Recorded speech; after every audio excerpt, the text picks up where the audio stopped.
So we're now going to take a look at our second basic law, and that is the conservation of linear momentum. And if you recall the system equation,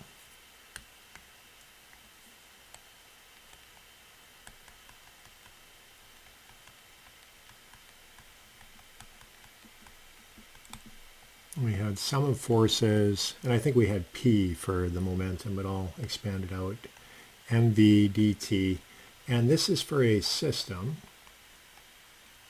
Now, in terms of our extensive and intensive properties,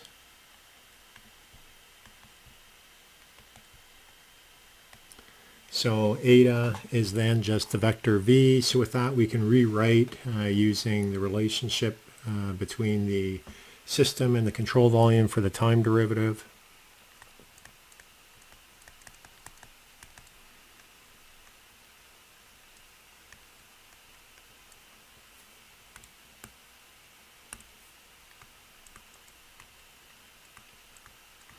So that's for fixed mass on the left.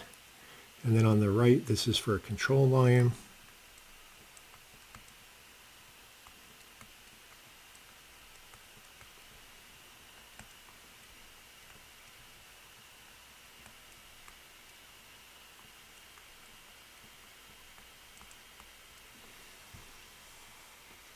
Now, the forces that we have, so that's for the time rate of change, that would be the right-hand side of F equals ma. Now for the forces, what we can say is that forces on the system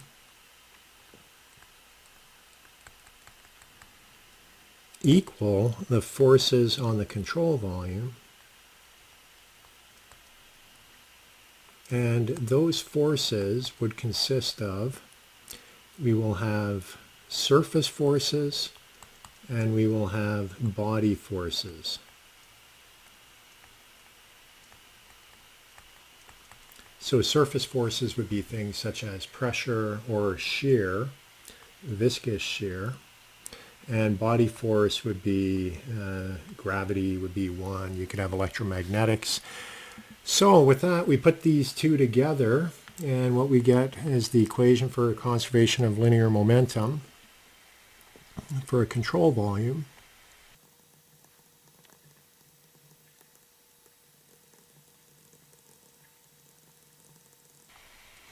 So this is conservation of linear momentum for a control volume. Now,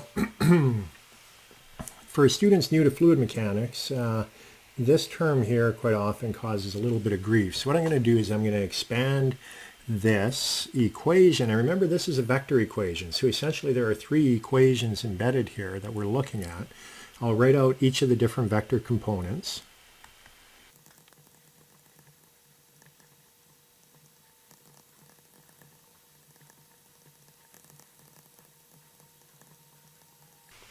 So that is the conservation of linear momentum expressed out as three different vector components, x, y, and z directions.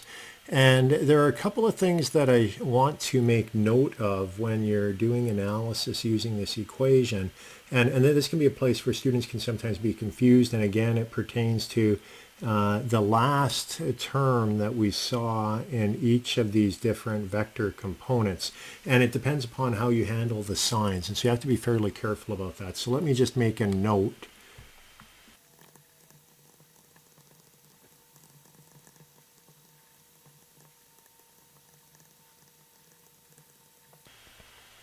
So the first thing is you'll want to determine the sign of the mass flow rate, so the rho v dot dA. So let's look back at our equation.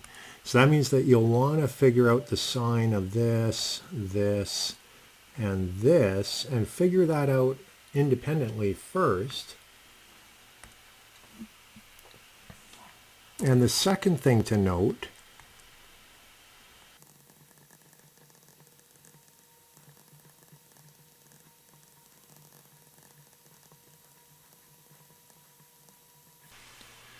So the second thing to note is be careful about the signs of UVW as well. So essentially what I usually do when I solve these problems, first of all, I look at the mass flow rate, or which is crossing the boundary, and I determine the sign of this term.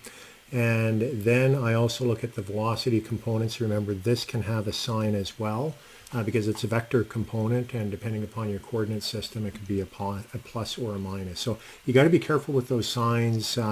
This could be plus or minus, and this could be plus or minus, depending upon the orientation of the area, the vector, and the velocity itself.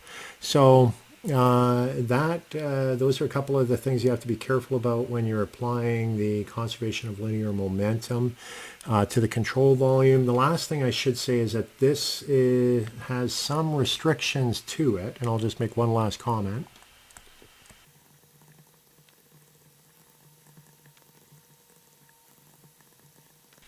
The last disclaimer to make is that this equation is for a control volume that is not accelerating. So you can have cases where the control volume is moving or even accelerating, and for those you have to be a little careful, and this equation would not apply. We will be looking at an example of that in the next lecture, not in the next segment, but in the next lecture we'll be treating a case for accelerating control volumes. But anyways, that provides the outline for how to apply the basic law of conservation of linear momentum to a control volume. What we'll be doing in the next segment is we'll be working in a problem applying the conservation of linear momentum to a control volume analysis.